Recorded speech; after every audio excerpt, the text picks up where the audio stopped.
Amalgamation of companies. ஆக்சுவலாக amalgamation of கம்பெனிஸோட journal entries அப்படின்னு வரும்போது நமக்கு அக்கௌண்டிங் ஃபார் அமால்கமேஷனில் 2 மெத்தட் இருக்கு. ஒன்று வந்து பூலிங் ஆஃப் இன்ட்ரெஸ்ட் மெத்தட், இன்னொன்று பார்த்தீங்க அப்படின்னா பர்ச்சேஸ் மெத்தட். ரெண்டுக்குமே டிஃப்ரெண்ட் ஜேர்னல் என்ட்ரிஸ் வருமா அப்படின்னு கேட்டிங்கன்னா கண்டிப்பாக இல்லை. டிரான்ஸ்ஃபராரோட புக் எடுத்துட்டோம் அப்படின்னா ஒரே மெத்தட் தான். அது வந்து பூலிங் ஆஃப் இன்ட்ரெஸ்ட் மெத்தடாக இருந்தாலும் ஒரே ஜேர்னல் தான், பர்ச்சேஸ் மெத்தடாக இருந்தாலும் ஒரே ஜேர்னல் தான். பட் டிரான்ஸ்ஃபரியோட புக்கில் தான் நமக்கு பூலிங் ஆஃப் இன்ட்ரெஸ்ட் மெத்தடுக்கும் பர்ச்சேஸ் மெத்தடுக்கும் டிஃப்ரென்ஸ் வரும்.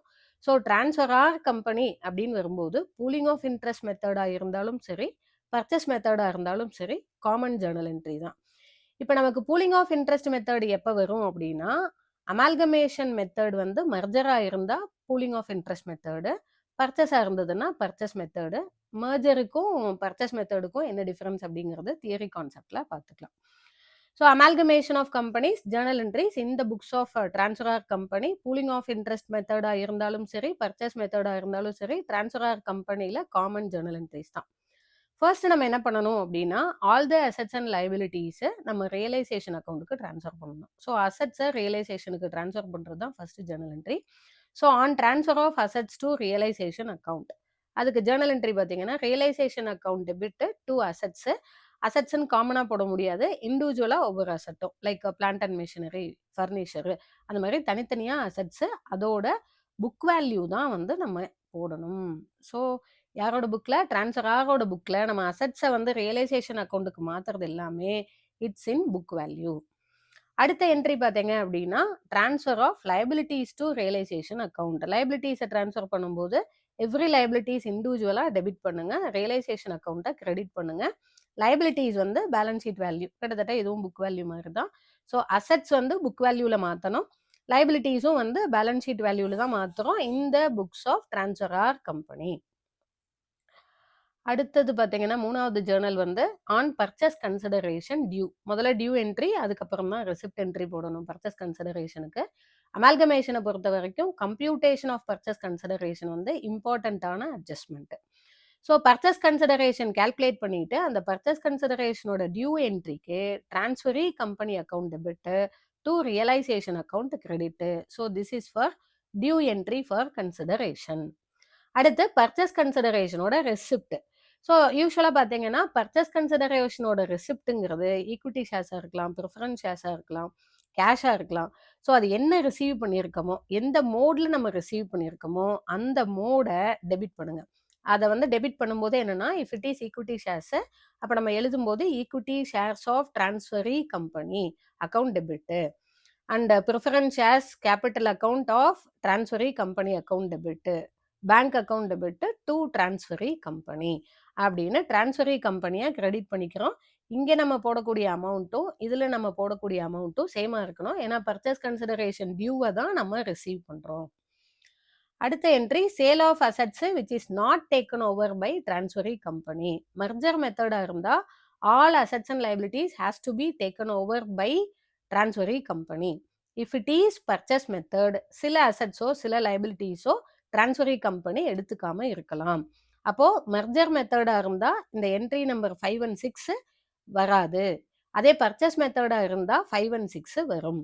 So sale of assets not taken over by transferee company, என்ன சேல் ப்ரொசீட்ஸோ அதை பேங்க் அக்கௌண்ட்டில் டெபிட் பண்ணிடுங்க கேஷாக ரிசீவ் பண்ணுறதுனால. To asset book value, if it is sold at profit then realization account credit. ஒருவேளை லாஸில் சேல் பண்ணியிருந்தாங்க அப்படின்னா ரியலைசேஷன் அக்கௌண்ட் டெபிட். அப்போ லாஸில் சேல் பண்ணியிருக்கும் போது நம்ம என்ட்ரி எப்படி போடுவோம் அப்படின்னு பார்த்தீங்கன்னா bank account debit, realisation account debit. இந்த ரியலைசேஷன் அக்கௌண்ட் டெபிட்டுங்கிறது அந்த லாஸோட அமௌண்ட்டுக்கு, அண்ட் டு அசெட் அக்கௌண்ட். லாஸாக இருந்ததுன்னா என்ட்ரி இப்படி போடணும், ப்ராஃபிட்டாக இருந்தது அப்படின்னா நான் போட்டிருக்க மாதிரி. அடுத்து 6th ஜேர்னல் என்ட்ரி பார்த்தோம்னா settlement of liabilities which is not taken over by transferee company. Already insisted, நம்ம மர்ஜர் மெத்தடாக இருந்தால் all assets and liabilities taken over by the transferee company. But purchase மெத்தடாக இருந்தால் சில அசெட்ஸோ சில லைபிலிட்டிஸோ டிரான்ஸ்ஃபரி கம்பெனி எடுத்துக்காம இருக்கலாம். அப்போ லைபிலிட்டிஸை நம்ம செட்டில் பண்ணுறோம். So settlement of liabilities not taken over by transferee கம்பெனிக்கு லைபிலிட்டிஸ் அக்கௌண்ட் டெபிட், இங்கே நம்ம போடுறது book value or balance sheet value. To to bank account to realisation account. If it is settled in discount, கம்மியாக கொடுத்துருக்கோம்னு வச்சுக்கோங்க. இப்போ 10,000 ரூபா கொடுக்க வேண்டியது இருக்கு, நீங்க 8,000 ரூபா தான் கொடுத்துருக்கீங்கன்னா அந்த டிஃபரன்ஸ் இருக்கக்கூடிய அமௌண்ட் வந்து டிஸ்கவுண்ட்னு கன்சிடர் பண்ணி அதை ரியலைசேஷன் அக்கௌண்ட்ல கிரெடிட் பண்றோம். கண்டிப்பா லைபிலிட்டிஸ் எக்ஸஸ் கொடுத்து செட்டில் பண்ண மாட்டோம். ஒருவேளை நீங்க எக்ஸஸ் கொடுத்து செட்டில் பண்ணியிருந்தீங்க அப்படின்னா liabilities account debit and realisation account debit. ஏன்னா நம்ம வந்து எக்ஸஸா கொடுத்துருக்கிறது வந்து loss. So the loss has to be transfer to realisation account to bank account அப்படின்னு போட்டு செட்டில் பண்ணணும். இந்த பேங்க் அக்கௌண்ட்ல கிரெடிட் பண்றது வந்து பாத்தீங்கன்னா அமௌண்ட் பெய்டு தான் வந்து கிரெடிட் பண்ணுவோம். அடுத்து பார்த்தீங்கன்னா முக்கியமான என்ட்ரி ரியலைசேஷன் எக்ஸ்பென்சஸ். ஆக்சுவலாக ரியலைசேஷன் எக்ஸ்பென்சஸ் அப்படிங்கிறது 3 சினாரியோ வரலாம்.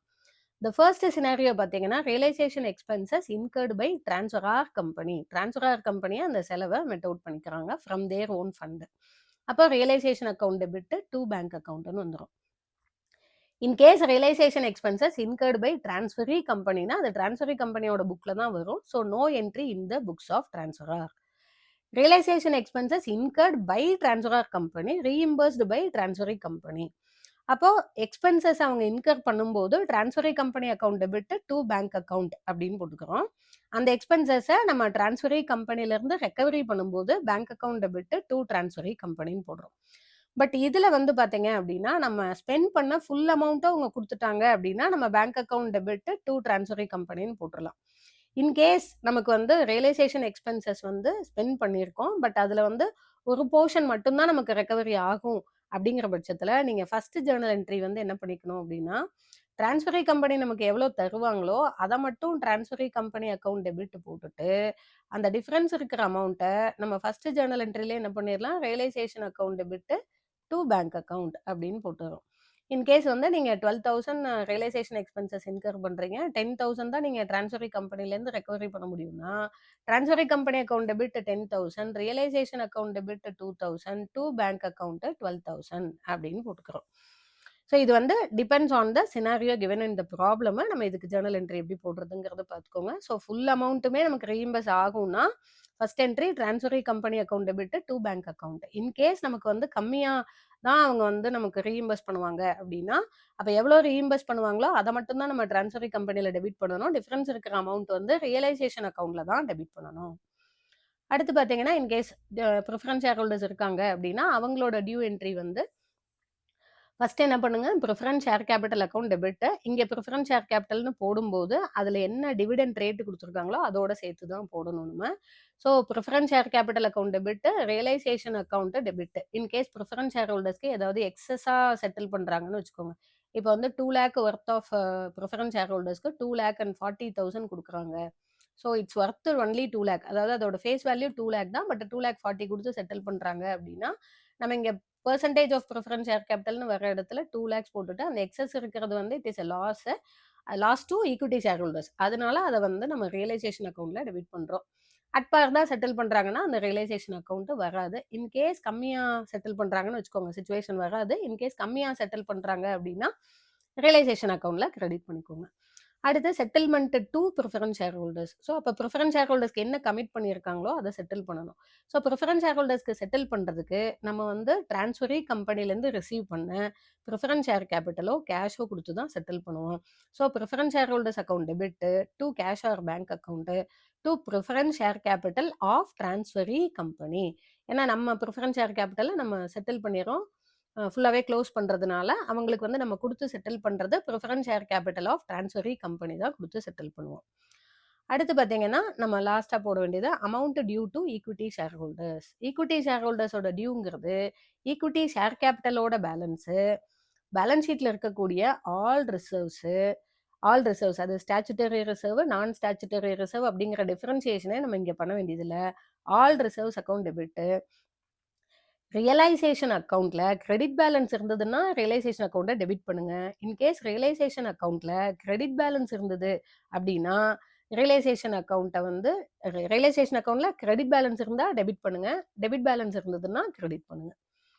அதாவது க்ளோசிங் வந்து எந்த சைடு இருக்குன்னு பார்த்துக்கோங்க. If it is debit balance அப்போ நீங்கள் என்ன பண்ணணும், கிரெடிட் பண்ணணும். அதே வந்து கிரெடிட் பேலன்ஸாக இருந்தது அப்படின்னா என்ன பண்ணுங்க, டெபிட் பண்ணுங்க. Realisation account.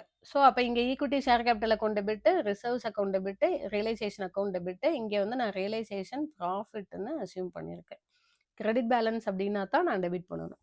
So to fictitious asset. Fictitious asset அப்படிங்கிறது அந்த under writing commission to be written off அதெல்லாம் இருந்ததுன்னா அது போட்டுக்கலாம். To equity share holders. ஆக்சுவலாக இந்த டூ ஈக்விட்டி ஷேர் ஹோல்டர்ஸ் அப்படிங்கிறது தான் இதில் பேலன்சிங் ஃபிகர். அடுத்து the last entry is settlement to equity share holders. அப்போ settlement to equity share holders அப்படின்னு வரும்போது ஈக்விட்டி ஷேர் ஹோல்டர்ஸ்க்கு என்ன கொடுக்கணுமோ, இங்கே என்ன அமௌண்ட் போட்டிருக்கோமோ அதை செட்டில் பண்ணணும். செட்டில் பண்ணுறது வந்து shares of the transferee company and balance of the cash balance. So இது கொடுத்து செட்டில் பண்ணிங்கன்னா இந்த 11 ஜேர்னல் என்ட்ரி இதில் வந்து அமால்கமேஷன் இந்த நேச்சர் ஆஃப் மெர்ஜராக இருந்ததுன்னா 9 ஜேர்னல் என்ட்ரி தான் வரும். அதே அமால்கமேஷன் இந்த நேச்சர் ஆஃப் பர்ச்சேஸாக இருந்ததுன்னா 11 ஜேர்னல் என்ட்ரி வரும். ஏன்னா அமால்கமேஷன் இந்த நேச்சர் ஆஃப் மெர்ஜராக இருந்ததுன்னா all assets and liabilities taken over by the transferee கம்பெனிங்கிறதுனால நம்ம இங்கே போட்டிருக்கக்கூடிய 5th and 6th journal entry வராது. அதே அமால்கமேஷன் இந்த நேச்சர் ஆஃப் பர்ச்சேஸ்னா சில அசட்ஸை அவங்க எடுத்துக்க மாட்டாங்க, அப்போ இந்த என்ட்ரி மட்டும் வரும். ஸோ இதுதான் வந்து டிரான்ஸ்ஃபர் ஆரோட புக்கில் இருக்கக்கூடிய டிஃப்ரென்ஸ். அதனால தான் நம்ம ஸ்டார்ட் பண்ணும்போதே சொன்னோம் there is no difference in the books of the transferor company. அந்த pooling of interest method, purchase method அப்படிங்கிற டிஃப்ரென்சியேஷன் யாரோட புக்கில் வருதுன்னா டிரான்ஸ்ஃபரி புக்கில் தான் வருது. ஸோ இதில் மொத்தமாக நம்ம 11 ஜேர்னல் என்ட்ரி பார்த்துருக்கோம். So the first journal entry on transfer of assets to realization account, ரெண்டாவது on transfer of liabilities to realization account, மூணாவது ஆன் பர்ச்சேஸ் கன்சிடரேஷன் டியூ, நாலாவது on receipt of purchase consideration, அஞ்சாவது sale of assets not taken over by transferee company, settlement of liabilities not taken over by transferee company. 5 and 6 comes only if the method is purchase method.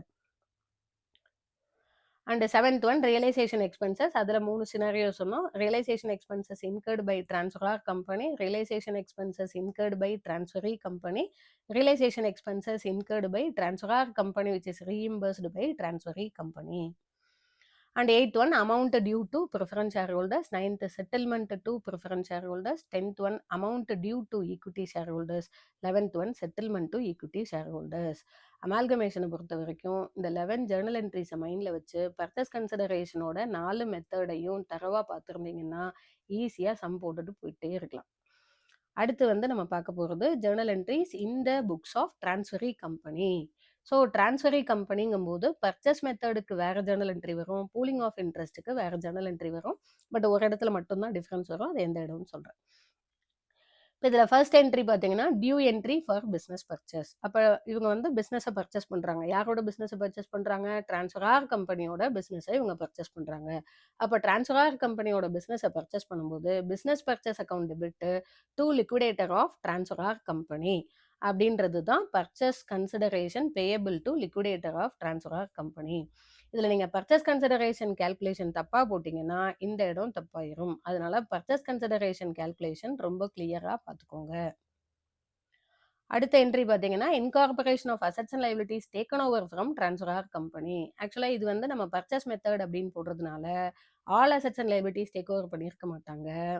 So assets and liabilities taken over from transferor கம்பெனியை மட்டும் இங்கே நம்ம include பண்ணோம்னா போதும். So assets account வந்து on agreed value, அதாவது pooling of interest மெத்தடாக இருந்தால் புக் வேல்யூவில் எடுத்திருப்பாங்க. அதே பர்ச்சேஸ் மெத்தட் அப்படின்னு வரும்போது அக்ரீடு வேல்யூவில் தான் எடுத்திருப்பாங்க. அடுத்து பார்த்தீங்கன்னா to liabilities agreed value, to business purchase நம்ம ஃபர்ஸ்ட் போட்டிருக்க journal entry that is purchase consideration amount இங்கே வந்துடும்.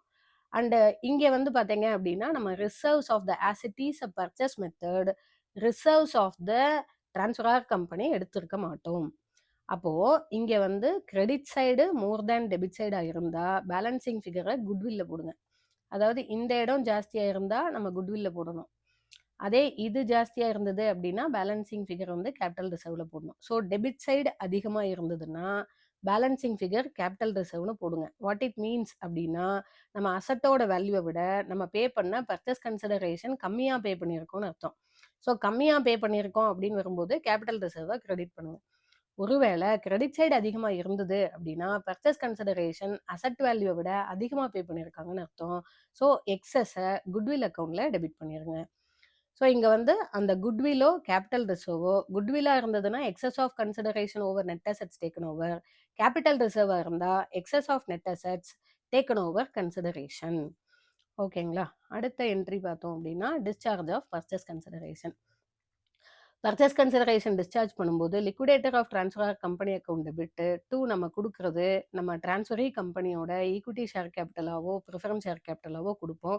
கொடுக்கறது ப்ரீமியமில் கொடுத்துருந்தோம் அப்படின்னா அதோட அந்த excess amount over the face value இருக்கு இல்லையா, அதை செக்யூரிட்டிஸ் ப்ரீமியமில் கிரெடிட் பண்ணுங்க. இன்கேஸ் ப்ரீமியமில் கொடுக்கல அட்பார் தான் அப்படின்னா அந்த செக்யூரிட்டிஸ் ப்ரீமியம் அப்படிங்கிறது வராது. கேஷாக கொடுத்துருந்தாங்கன்னா to bank or cash. To பேங்க்குன்னு போடுறது தான் வந்து அட்வைசபிள். டூ கேஷை அவாய்ட் பண்ணிக்கோங்க. அடுத்த என்ட்ரி டிபென்ச்சர் ஹோல்டர்ஸ்க்கு செட்டில்மெண்ட். ஆக்சுவலி பார்த்தீங்கன்னா லைபிலிட்டிஸ் டேக்கன் ஓவர் அப்படின்னு வரும்போது டிரான்ஸ்ஃபரார் கம்பெனியோட டிபென்ச்சர் ஹோல்டர்ஸை இவங்க டேக் ஓவர் பண்ணியிருப்பாங்க.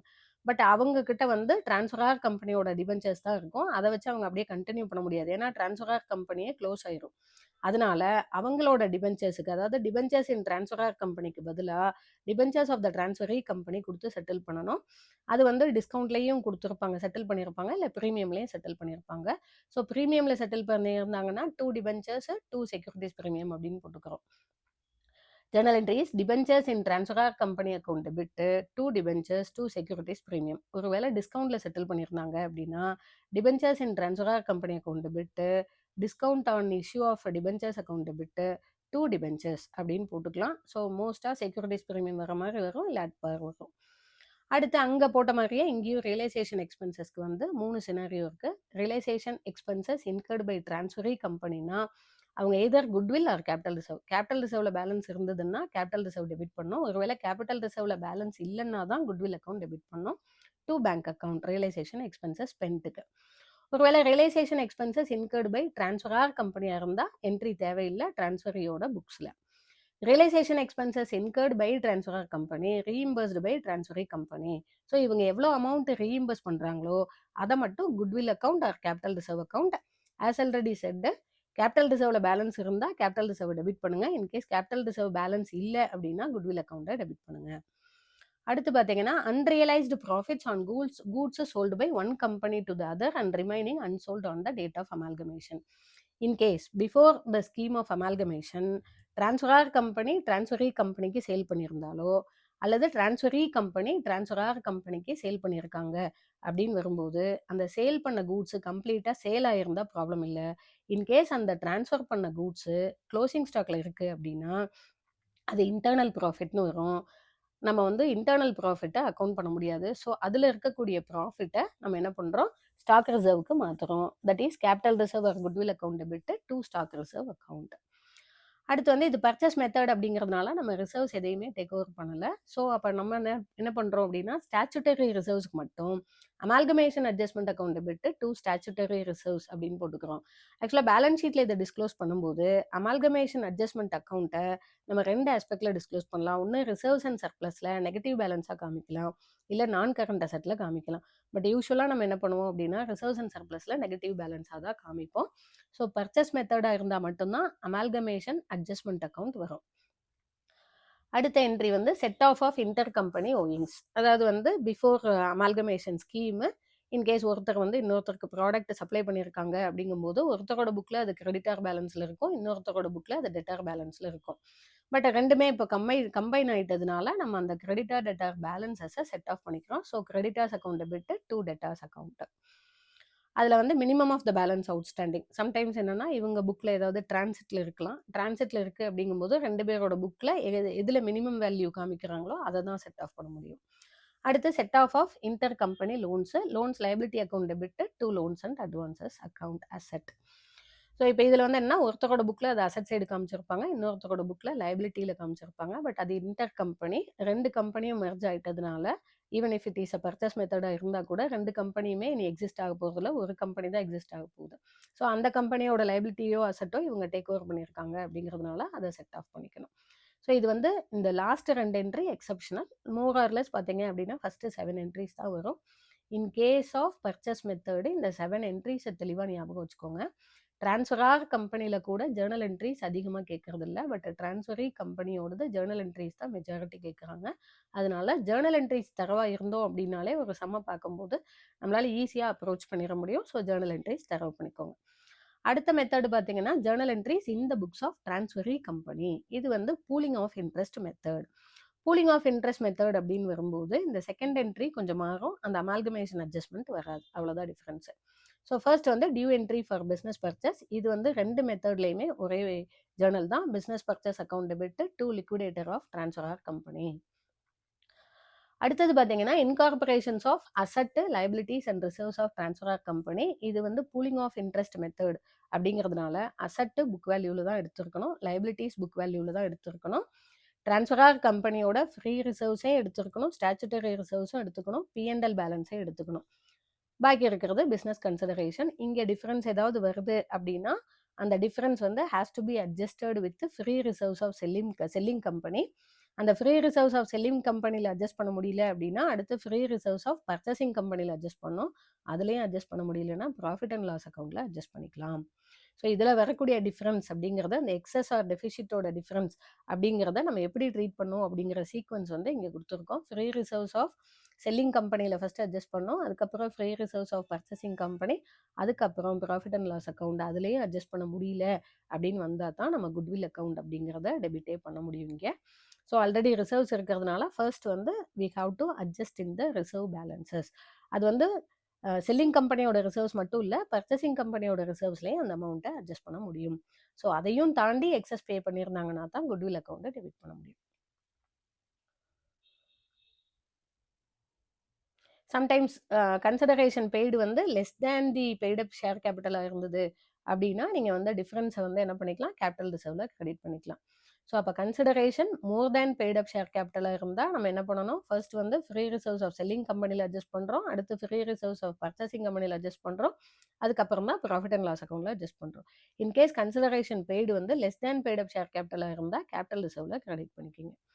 அடுத்து discharge of purchase consideration. Purchase கன்சிடரேஷனை டிஸ்சார்ஜ் பண்ணும்போது liquidator of transfer company account debit to equity share capital, to preference share capital, to securities premium. இந்த என்ட்ரி 2 மெத்தட்லையுமே சேம் என்ட்ரி தான், டிஃப்ரென்ஸ் கிடையாது.